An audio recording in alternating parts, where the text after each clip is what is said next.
So if you look at the second example of measuring an angle in your notes, we're going to measure the same one together. I know my paper looks a little different than yours, and just bear with me. This is the first time I've recorded a video in a video, so I'm not sure how it's going to go.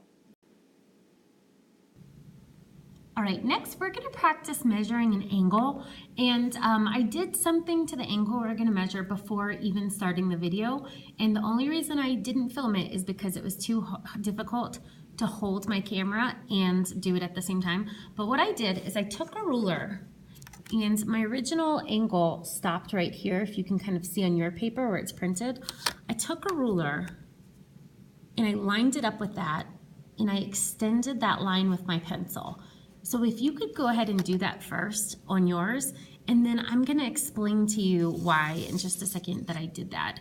Normally I would explain it while I'm doing it, but I'm holding my camera with my hand and it's too hard to do both. Okay, we're going to measure angles with protractors. So the protractors can look really different. This one has a little arm that can be real helpful. Most of you don't have that kind, so I'm not going to use that. But we need to know how to set up our protractor. So there should always be, if you find on the scale where there's 0 and 180, if you follow that horizontally, there should always be either a hole or a marking. Sometimes this is at the bottom of your protractor, and there's not a hole. And then if I follow it the other way, I should be at 0 and 180 over here again. So on this green one, you can see that hole is actually going to be the hole that's in the arm, and that's going to line with 0 and 180. Now, if you have a protractor that doesn't have a hole, that's fine too. You might need a little help from me in class if you're not sure how to set it up. But there should be a point on your protractor where it's kind of zeroes out right here in the middle. So we want to line this hole up with the vertex of this angle. So we get our vertex, we can see it in the hole where those two rays come together, but there's something else we have to line up. Hopefully you notice on the protractor, sorry, I know the camera's real shaky, that there are these little whiskers right here that come out of that hole. One side of the whisker has to line up with this angle. So when I go to put this back, I'm gonna make sure I can see my vertex, but my whisker right here is not aligned. So I'm gonna rotate it, and it's really tough. It's easier to do with two hands, but I'm holding my camera. I want that vertex dead center. There we go, okay, hold on. I guess maybe not dead center is not the right word, but as central as possible. Okay, now you can see that my whisker lines up. All right, so when we're measuring this angle, I need to know next which scale to use.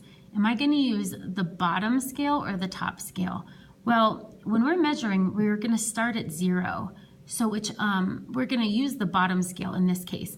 You can use the left side of the protractor to measure, and if I was using the left side, I'd be using the top part, but that's just not how I lined it up. Okay, so we're going to start over here at 0, and I think now you're going to see why I extended this line earlier. So as I trace over here, I just look for, okay, where do I see that line? It's up here.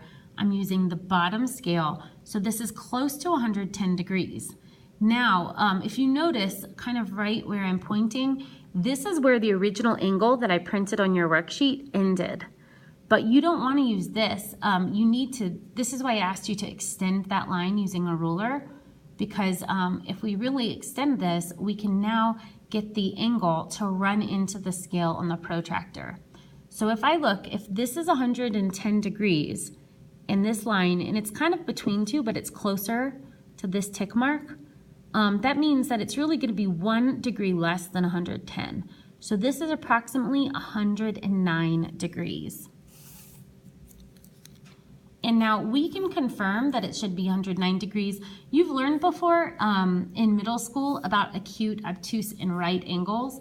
We know acute is less than 90, obtuse is greater than 90, and a right is 90. You know, I should do that, make that. Come on, Miss Collins. All right, sorry, I've got a case of summer brain. Okay, so this is acute. This is just an example of an acute, an example of an obtuse, and an example of a right. So a quick way to make sure you use the correct scale here is that I got 109 degrees, And I can see this is long, or this is more open than a right angle would be. And if I kind of line this back up again, if I use the wrong scale, I would have gotten 71 degrees, and 71 degrees would be an acute angle. So that's just one way you can check that you use the correct scale.